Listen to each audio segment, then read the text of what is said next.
Tukiri mu Rwanda tugaruke gato ku mugabo wamenyekanye nk'intwari ya filime Hotel Rwanda Paul Rusesabagina ubu uri muri kasho ya polisi i Kigali yagiranye ikiganiro n'umunyamakuru w'ikinyamakuru The New York Times cyandikirwa inaha muri Leta Zunze Ubumwe za Amerika.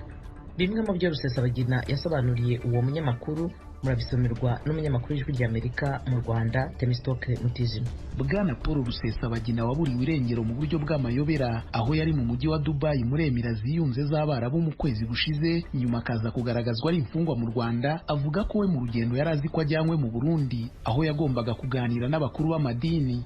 Bwana Rusesabagina wahoze ari umuyobozi wa hoteli wanashimiwe ku bw'ubutwari yagize muri jenoside yo mu 1994 mu Rwanda, avuga ko yashutswe n'abategetsi b'u Rwanda kugira ngo asubire mu gihugu. Mu kwezi gushize babona uko bamukurikiranaho ibyaha by'iterabwoba n'ubwicanyi, akinjira mu ndege we yibwira ko igiye mu Burundi. Paul Rusesabagina wabaye intandaro ya filimi ya Hotel Rwanda, ibyo yabibwiye ikinyamakuru The New York Times kuri uyu wa kabiri mu kiganiro cyari gikurikiwe n'abategetsi ba leta mu biro bikuru bya polisi mu mujyi wa Kigali, aho amaze ibyumweru birenga 2 afungiye.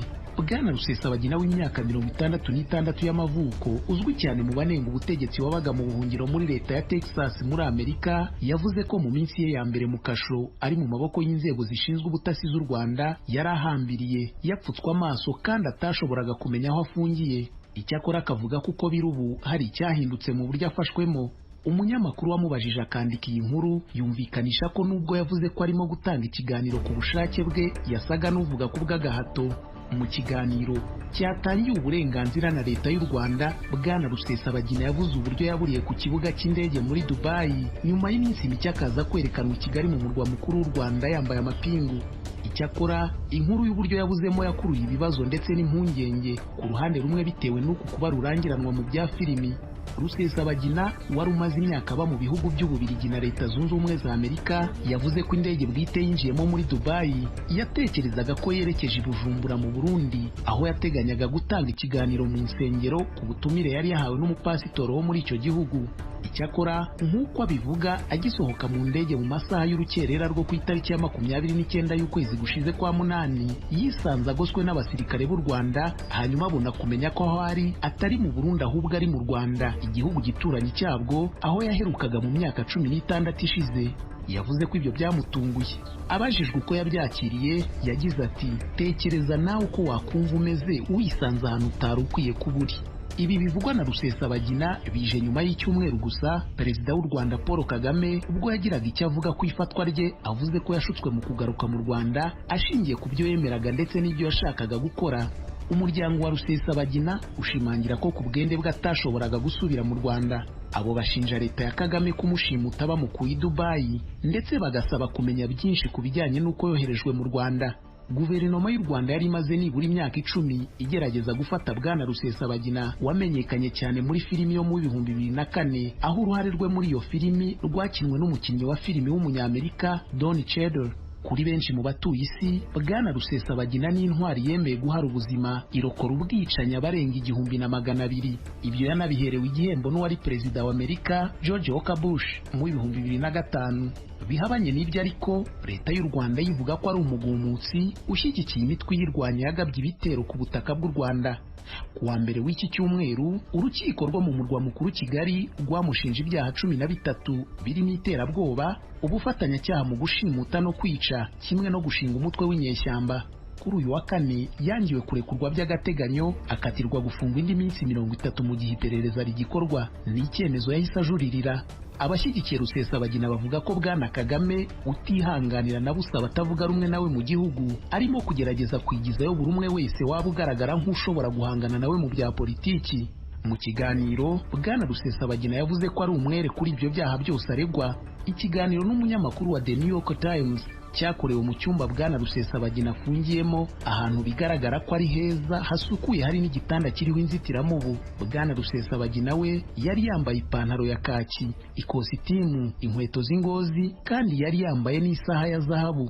nk'uko umunyamakuru wa The New York Times yabyanditse. Mu bari bakurikiye ikiganiro kandi harimo abunganizi be babiri. Ubutegetsi buvuga ko ubwe yihitiyemo ku rutonde rw'abo bwamuhaye, hakaba abakozi bo mu rwego rw'igihugu rushinzwe iperereza n'abo muri polisi bose bambaye gisivili. Umuryango wa Rusesabagina mu kiganiro n'abanyamakuru wavuze ko wamushakiye abandi bunganizi mu mategeko batarabo, bakaba barangiwe kumusura. Icyakora izo mpungenge z'umuryango warazihakana. Mu magambo yati, nihitiyemo abunganizi kandi nishimiye gukorana nabo, gusa umuryango wanjye ntabwo ubizi. Bwana Rusesabagina avuga ko yari afite ikibazo cy'umuvuduko w'amaraso kandi ko abategetsi b'u Rwanda bamwoherereje abaganga. Agira ati, haza abantu benshi bakanganiriza, yewe banansukurira icyumba rimwe na rimwe, barangaburira, ni abantu beza cyane, kugeza ubu buri kimwe cyose kimeze neza. Ku mucyo wari wo wose ikiganiro cyatanga ku buryo abayeho, ibyo Bwana Rusesabagina yavugaga rimwe byabaga birimo urujijo. Nk'urugero, ntiyashoboraga gusobanura ibyabaye mu minsi 3 yo hagati yo kuva mu mujyi wa Dubai no kwerekanwa ko i Kigali. Yagiraga ati, yego najyanwa ahantu, aho hantu simpazi, nari mboshye amaguru, amaboko ndetse mfutse n'amaso, nta kintu nashoboraga kubona, sinzi aho narindi. Abajijwe niba yarahaswe ibibazo, Bwana Rusesabagina yasubije ati, si cyane. Umunyamakuru amusabye gusobanura neza, nawe ati, oya sibyo, nta muntu wigeze ampata ibibazo. Yego. Tukuriye mu karere k'ibiyaga bigari tuhere mu Rwanda. Abacururiza mu isoko mpuzamipaka rya Rubavu barasaba gusonerwa ubukode bw'amezi batakoze kubera ifungwa ry'umupaka. Bavuga ko batunguwe no kwishyuzwa amafaranga menshi kandi bari barijejwe ko bazatangira kwishyura isoko rimaze gukomera. Mugenzi wacu Claude Ganza Munyamagana abafitiye inkuru. Iri soko ryubatswe hagamijwe koroshya ubuhahirane n'ubucuruzi mpuzamipaka by'umwihariko ku baturage b'umujyi wa Rubavu n'uwa Goma muri Repubulika ya Demokarasi ya Kongo. Ryubatswe ku mupaka muto umenyerewe nka Petite Barrière, wanyurwagaho n'abantu babarirwa mu bihumbi bisaga 50 buri munsi mbere y'uko imipaka ifungwa kubera icyorezo cya virusi ya corona, ariko abarikoreramo ntibahwemye kuvuga ko rititabirwa. Bavuga ko ubuyobozi bw'akarere bwabijeje ko bazatangira kuriha ubukode bwa buri kwezi, ari uko biboneka ko ryitabirwa ku rwego rwiza n'abarikoreramo babona icyashara. turamubaza ese tuzatangira gusora ryanda tugatse ko niritangira kugira mu Rwanda tuzamenyesha ko kwishyura bizagenda. Twaje gutungurwa rero ko twabwiwe kwishyura isoko ritaragira mu Rwanda. By'ukuri isoko ntabwo riragira mu Rwanda. Ntabwo twacuruje kandi nabo barabibona, iyo bahaje barabibona kuko na directive turahorana baza. Aba bacuruzi bavuga ko ifungwa ry'umupaka ryasubije udubi imikorere yabo ku buryo amafaranga y'ubukode basabwa batayabona. Bifuza gusonerwa ubukode bw'igihe bamaze bakora batarabona amasezerano y'ubukode yanahuriranye na gahunda ya Guma mu Rugo mu kwezi kwa 3 y'umwaka. Kuko muri contract yavango mu bihe bidasanzwe ukodesha n'ukodeshwa kumvikana kuri ibyo bihe tukakumva habaho koroherezwa ko turi mu bihe bidasanzwe mu kigaragara. Ni uko twifuzaga ko ibyo birarane byajemo mbere y'uko tubona konti tutagakwiye kuba tubibarizwa kuko ntitwajya tubona amasezerano ngo twange kwishyura. Aho twaboneye amasezerano duhuza n'ingorane z'uko twese tujya muri Guma tugasaba dusaba akarere kacu kuko natwe twifuza gutanga umusanzu mu gihugu, ariko bakabona iri soko imbogamizi rifite kuko riri hagati mu mupaka, umupaka ukaba ufunze. Nk'abaturage batwumve natwe bareka kututabonye ngo gikomeye badufashe ku buryo muri ibi bihe bidasanzwe rero twadushyira kimwe cya kabiri cy'amafaranga. Barabona ko tutakoze kandi kwizana none aho ubungubu tuvugana murabona ko nta muntu uri mu isoko ni kucyo rimeze. Niho tugasaba ko batworohereza ku bukode bw'isoko ku mafaranga baduciye. Bamwe muri aba bacuruzi bavuga ko buri wese asabwa kwishyura amafaranga y'u Rwanda angana n'ibihumbi biri hagati y'Ijana n'120. Umuyobozi wungirije w'akarere ka Rubavu ushinzwe iterambere ry'ubukungu Bwana Deogratias Nzabonimpa avuga ko aba bacuruzi bagiriwe inama yo kwandikira inama njyanama y'akarere bakayigaragariza imbogamizi bafite kuko ari ifite ububasha bwo kugira icyo ari cyo cyose yabafasha. N'uvuga yaba ari ukubahiriza exemption, yaba ari ukubavaniraho y'amezi 2, yaba ari ukubagabanyiriza ubukode muri iki gihe imipaka igifunze, bakwiriye kwandikira inama njyanama. Inama njyanama irabisuzuma igafata umwanzuro. N'ubundi niyo nama tubagira twese turabyemera, ariko amabwiriza amategeko abakorera muri iri soko mpuzamipaka bavuga ko bagize imbogamizi y'uko komite ibayobora idakorera muri iri soko bigatuma ibibazo byabo bipfukiranwa kuko igihe cyose bagaragazaga ikibazo ubuyobozi bwangaga kubyakira nk'uko visi perezida wa komite nshya yatowe y'iri soko Bwana Mpanabatumva Joseph abivuga. Perezida we acuruza imyaka yambukiranya imipaka. Niyo mpamvu bavuga ngo isoko hano ngo twambukiranye imipaka ngo isoko rirarema. Bo baracuruza, baba muri za komite zambukiranya imipaka, ibintu byabo birambuka kwa kundi bisanzwe banyura ku maduwana, ariko aha nta bakiriya bazamo. Ubwo kugeza none aha turi abayobozi bashya ariko batarahabwa inshingano. Aba bacuruzi bavuga kandi ko akajagari kakigaragara hanze y'iri soko nako kari mu bituma iri soko rititabirwa uko bikwiye. Ni ikibazo bagaragaje mu bihe bitandukanye, ndetse mu kwezi kwa 11 k'umwaka ushize inama njyanama y'akarere ka Rubavu yatangaje ko yagifasheho umwanzuro ngo kuko bwana nyir'urugo Kwame de Gaulle uyobora inama njyanama yabitangaje. Hari ibyemezo inama njyanama yafashe by'uko abantu bacururiza hariya ku ruhande ku nzira, cyane cyane nk'abafite za busheri, ko bahabwa umwanya mwariya soko kugira ngo rishobore gukora neza. Ikindi ni uko hari utuntu tumeze nk'udusoko tudafite umurongo turi ku ruhande, natwo twasabye yuko duhagarikwe mu gihe gito gishoboka. No kuba mbere y'uko uyu mwaka urangira ririya soko rigomba kuba rikora. Dushaka ko ubucuruzi bw'akajagari bucika kugira ngo ririya soko rishobore gukora. Ni ikibazo ariko na n'ubu abacururiza muri iri soko bagitaka. Hari ubucuruzi buba inyuma y'isoko, hari abafite amabase, hari abafite amabutike inyuma y'isoko kandi bafite n'imyanya mu isoko, kubera ko abona hano n'abakiriya bahaba akigira ahandi inyuma agacururiza hanze. Basabye ko bafata abantu bari inyuma y'isoko batafite amangazini, aba bacuruza hanze babaha imyanya mu isoko. Niho komsa abantu bava ku mpande baguraga udusambaza, ibitunguru babizane mu isoko. Uko umuntu yinjira mu iri soko agasanga nta bantu barimo, abahitamo kujya kugurira hanze ntanagaruka. Nicyo twasabye cyangombwa kubaka isoko. Claude Ganza Munyamagana mu burengerazuba bw'u Rwanda. Wahoze ari perezida wa Cote d'Ivoire Konan Bedie yarahamagariye abanyagihugu b'ico gihugu kuri w'Imana kugarariza ubutegetsi kubera perezida Alassane Ouattara azokwitoreza manda ya gatatu. Yavuze ko bahakanye ko ibwirizwa shingiro rihonyangwa, ariko nta kamo ko guhungabanya amatora y'umukuru w'igihugu yo ku itariki 31 ukwezi kw'icumi yateye. Bedie ni umwe mu banyepolitike bane gusa bemerewe kuzokwitoza inyuma yaho sentare yubahiriza ibwirizwa shingiro yimiye abandi 40 uburenganzira bwo kuba abakandida. Mu kwezi k'umunani abantu 18 nibo bishwe mu myiyerekano ifitaniye isano n'amatora yimirije. Abakurikiranira hafi ibyo muri ico gihugu bafise ubwoba ko hashobora kuba ubwicanyi nk'ubwabaye nyuma y'amatora yo mu 2010 yahitanye abantu 3,000. Ibihumbi by'abantu barihereje amabarabara ejo kuw'Imana i Berlin k'umurwa mukuru w'Ubudagi hamwe no mu bindi bisagara basaba umuryango umwe bwa Buraya kwakira impunzi zitagira aho zikika umusaya inyuma y'aho umuriro utuririye ikambi barimwo mu Bugiriki. Abantu 12,700 ntibagira aho bakika umusaya inyuma y'aho umuriro utuririye ugatongora ikambi barimwo y'Imoria mu izinga ry'Ubugiriki rya Lesbos mu ndwi iheze. Kuva ico gihe abashika 9,000 babaye barashirwa mu nkambi nshasha y'agateganyo. Inyuma y'isamburwa ry'iyo kambi y'Imoria, amashirahamwe y'abagira neza yaciye atangura gusaba ko izo mpunzi zikurwa kuri iryo zinga. Ahari havugwa imyiyerekano muri Israeli, aho ibihumbi by'abanyagihugu bakoze imyiyerekano ejo kuw'Imana i Yerusalemu basaba itanga imihoho ry'umushikiranganji wa mbere Benjamin Netanyahu. Ni mu myiyerekano ya mbere yabaye hafashwe ayandi mategeko mashasha yo guhagarika imirimo kubera ikiza ca COVID-19. Igihugu ca Israeli cyaronse abanduye biyongereye kuruta ibindi bihugu mu ndwi zibiri ziheze, bituma gishinga amategeko mashasha ku munsi wa gatanu yo guhagarika imirimo. Iyo myiyerekano ihuriranye n'umunsi wa mbere w'ibihe by'akaruhuko ku Bayahudi yateye uburake ku Bayahudi baba Orthodoxe. Kaminuza John Hopkins ya muri Amerika ivuga ko Israeli imaze kuronka abanduye barenga 187,900 hamwe n'abarenga 1,250 uwo mugera umaze guhitana muri ico gihugu. Leta Zunze Ubumwe za Amerika kuri uyu wa mbere irafatira ibihano abantu hamwe n'amashirahamwe arenga 20 bafise uruhara mu guca kubiri n'amasezerano ya nucleaire kuri Irani, porogaramu ya misile hamwe n'ayerekeye ibirwanisho.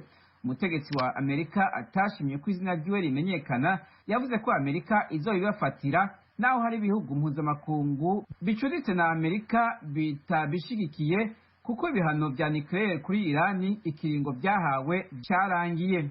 ariko Amerika yategetse ko bibandanya gushirwa mu ngiro. Uwo mutegetsi yavuze kandi ko Irani ishobora gukora ikirwanisho ca nucleaire mu mpera z'uyu mwaka kandi iriko irakorana na Korea ya ruguru mu gukora ikigendajuru ca misile giterwa ku kirere kirekire, ariko nta vyemeza yatanze.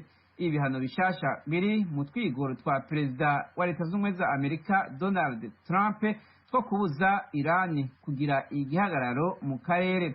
Ni ubutumwa bwahawe ibihugu bya Buraya bicuditse na Amerika hamwe n'Ubushinwa ndetse n'Uburusiya ko mu gihe bitazokubahiriza ingingo yo kugumizaho ibihano kuri Irani, amashirahamwe yo mu bihugu byabo azobica kubiri azokwibonerako. Leta ya Trump yikeka Irani ko iriko irarondera ikigwanisho ca nucleaire, ariko Irani nayo yamye ibihakana. Ishami ry'umuryango w'abibumbye ryita ku biribwa PAM ryatangiye guha impunzi z'abarundi mu nkambi ya Rusenda muri Kivu y'Epfo amafaranga yo kugura ibifungurwa by'amezi 2.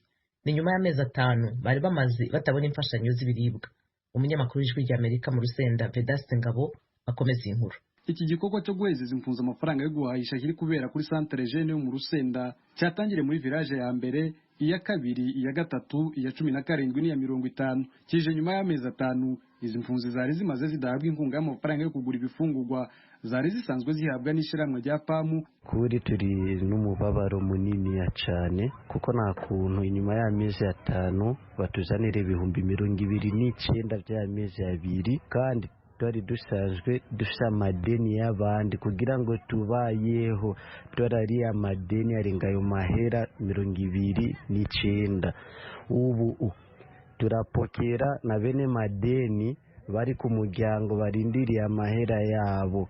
Turi gupokera amadeni nyene kuko dutashe dutaha vide kandi tugiye kubaho nabi cyane muri inkambi ya Rusenda. Turi n'umubabaro munini ya cyane nuko tora dufungura amadeni y'abandi. Turasabye asere na PAM na leta ya Kongo ko buhaguruka bakaraba ukuntu badufasha bakaduhereza ayo mahera asigaye amezi angahe. Imisanzwe amahera twaronse amahera y'amezi 2 twari tumaze amezi 5 tudapokera. Niyo mpamvu naho ayo mahera yabonetse by'ukuri abenshi tuko turaturagira ngaha kubera amadeni no kwishura ntakwiye. Hamwe n'ibyo rero dusaba ko nukuri bo bandanya bakatwiyumvira base bagatuma bagaruka n'ingoga bakaduhereza base ayo mezi yandasigaye natwe tukaraba ko twogera ko ataraho n'ubundi. Nukuri ubusuma buracari bwinshi ngaha mu nkambi, inzara iracari nyinshi. Nukuri twayaronse ibyo 29,500 mugabo warariye ideni ry'amezi 5 kugira wishire 29,000 biragoye ko tubayeho turi wabo kujya amadeni gusa kujya amadeni tugenda yo mu bakongomani watwize akaduhereza akaduha ideni giwe faranga bayaduhaye kandi byadushimishije, ariko nuko bayaduhaye kugira ngo twishyure amadeni twariye kuko twarariye amadeni bwa mbere. Twaratanguye twaka abantu bajya abantu bagombesha, hanyuma ubu naho twarariye amadeni z'inka z'abanyamurenge kandi mbere zaradufashije. Ubu rero tugira ngo tubahereze ariko inzara isigaye iratwica. Aba barundi baba muri iyi nkambi bavuga yuko uku gutinda guhabwa imfashanyo y'amafaranga yo kugura ibiribwa byatumye benshi muri bo bishora mu mirima y'abakongomani bakiba imyumbati, abandi nabo bakishora mu buraya kubera inzara. Korerimana Silvestre ni impunzi yo mu Rusenda. Abagabo barataye agaciro cyane muri iyi nkambi bivanye n'abagore baciye batakara baja mu busambanyi, baja mu bitagira ikimazi, ubusuma no kwagirizwa amabi yose. Twebwe barifije mu Rusenda mengo kabisa ari ku gahanga kacu. Tugiye kubiraba nk'abatware dusanzwe dukorera muri iyi nkambi duca tubona ko mengo na gahohotero kugira ngo batwicishe inzara barabe ko tuvugira ibikorwa tudashobora gukora cyangwa se tudakora. Hari ubusuma bumaze iminsi bwigaragaza bugaca bavuga ko abarifije aribo bariko barafatanya n'abaturage cyangwa se abanyagihugu mu kwiba. Amabi yose abera ruguru mu misozi kugeza uno munsi ahaja ku barifije. Igituma ibyo byose biba ni ukubera inzara. Amezi 5 yose umurifije adapokeye ni amezi menshi. Umuyobozi ushinzwe ASER mu burasirazuba bwa Repubulika ya Demokarasi ya Kongo Jack Nigan ubwo yari mu ruzinduko mu nkambi yo mu Rusenda mu cyumweru gishize yavuze ko impamvu izi mpunzi zatinze guhabwa inkunga y'amafaranga yo kugura ibifungurwa byatewe nuko hari uburyo busha PAM yari mitangiza bwo guha impunzi amafaranga yo kugura ibiribwa binyuze mu buryo bwa telefone, uburyo buzwi nka M-Pesa. gusa nubwo izi mpunzi ziri guhabwa amafaranga yo kugura ibiribwa by'ukwezi kwa gatanu n'ukwa gatandatu, ishyirahamwe rya PAM rivuga yuko nyuma y'ibyumweru bibiri rizatanga amafaranga y'ukwezi kwa karindwi n'ukwa munani kuri izi mpunzi zo mu Rusenda. Vedaste Ngabo ku bw'ijwi rya Amerika mu Rusenda wo mu ntara ya Kivu y'Epfo. Tugeze ku mwanya w'amakuru ya siporo n'imikino. Mu Burundi ihiganwa ry'umupira w'amaguru ryarakomeje mu mpera z'iki cyumweru turangije, cyari icyumweru cya kane umurwi Musongati utaratsindwa na rimwe. Muri handball mu ihiganwa ry'Ibujumbura, ujejwe ubuhinga arashima uko ihiganwa ririmo kugenda nubwo bakiri mu cyumweru cya kabiri. Ni inkuru dushyikizwa na mugenzi wacu Desire Atungimana uri Kigali mu Rwanda. Mu higanwa rya handball ribera ku kibuga cya Sesinga no ku kibuga cya SOS mu gisagara cya Bujumbura, kundwi igira kabiri yihiganwa umugwi wa Friends watsinze Golden ku bitsindo 34-22, Intwari batsinda Rukinzo ku bitsindo 36-29, nayo umugwi w'igisirikare Muzinga ukaba watsinze Galaxy worohewe cyane ku bitsindo 30-16. Kugeza kuri ndwi igira kabiri yihiganwa, Nkurunziza Eric ajejwe ubuhinga ihiganwa rya handball Bujumbura arashima uko ibintu vyifashe kugeza uno munsi. Champion imeze neza, murabona ko ku kibuga match yameze neza, abakinnyi bari en forme, bariko berekana ubuhinga bwabo. Rero abantu bagitaba cyane faraba ngaho kibuga kwisimba, bana ko abantu benshi, hari n'abandi bagiye kuraba izima zikozera kuri SOS, ubwo yuko muri association umunezero ko abantu bitewe amahiganwa uko twayatekanije. Muri basketball naho kundwi igira kane yihiganwa ry'Ibujumbura, Muzinga yatsinze Jimkana ku manota 81-48, New Star itsinda Mutanga United ku manota 96-58, Urunani rukaba rwatsinze bitoroshe na gatoya umugwi wa Lezipo ku manota 78-75, Kerne nayo itaratsindwa na rimwe ikaba yarigishije umugwi wa Aigle Noir uko basketball ikinwa mu kuyitsinda ku manota 118-38. Mu mupira w'amaguru naho nyene ihiganwa ryarabandanije ku ndwi igira gatatu. Message Ngozi izoserukira Burundi mu nkino za Afrika z'imigwi yabaye ya mbere wabo kuri wa gatandatu yatsindiwe imbere y'abakunzi bayo na Olympic Star y'Umuyinga ku bitsindo 2-0. Jimmy Ndayizeye yamenyereza uwo mugwi umaze gutsindwa kabiri mu nkino zitatu, akamenyesha ko bakinye neza habura amahirwe. Novuga yuko gutsindirwa nga sivyiza n'urukino rwa gatatu tukinye kandi uri kuragwanira igikombe ari amaherero tutategereza kugira n'urukino twari ko dukinira ku kibuga cacu twari gushobora kubitsinda, ariko murabona yuko ingene twakinye novuga yuko twakinye nabi cyane. Urabona ko twashoboye kuronka n'amahirwe amagori ashika nk'abiri cyangwa atatu tukananirwa n'icyo kintu novuga yuko catwishe. Olympic Star novuga yuko batenga kabiri gatatu mu igori bakaronka amagori abiri. Bo umupira nuko birashika, hariho gutsindwa, hariho kunganya. Tugiye kwitegura kuraba ivyabuze no munsi, turabe yuko match kurikira tuzoshobora kuvyifatamwo neza. Mu zindi nkino zabaye, Olympic Star yanganije na Aigle Noir ubusa ku bundi, Musongati itsinda Vitaro ibitsindo 2-1, Bujumbura City itsinda Muzinga igitsindo 1-0, nayo umugwi wa Kayanza United ukaba watsinze Atletico Olympique worohewe ku bitsindo 3-0. Muri iryo higanwa bikaba biboneka ko Musongati ifise 9-9 ihagaze neza cyane, mu gihe muri Vitaro hoho ifise ubusa ku 9 icuka atari ciza namba. Mu higanwa naryo ry'amagare ryabereye Ingozi, mu gihe bari baramutse muri iyo ntara bakira urumuri rw'amahoro, Nizeyimana Jacques umugwi wa Mirage yo mu ntara ya Cibitoke niwe yabaye wa mbere mu badashika n'imyaka 20, akaba yagize amasaha 2:30 ku birometero 60. Wa mbere mu bagabo bita Elite ni Uwimana Amadi wo mu mugwi Akaranga w'Igihanga mu ntara ya Bubanza, yagize amasaha 2:59 ku birometero 96. Nayo mu bakobwa Nifasha Adelphine wo muri Club Akaranga aho nyene Gihanga, akaba ari we yabaye wa mbere agize amasaha 2:42:56 ku birometero 50. Desire Atungimana.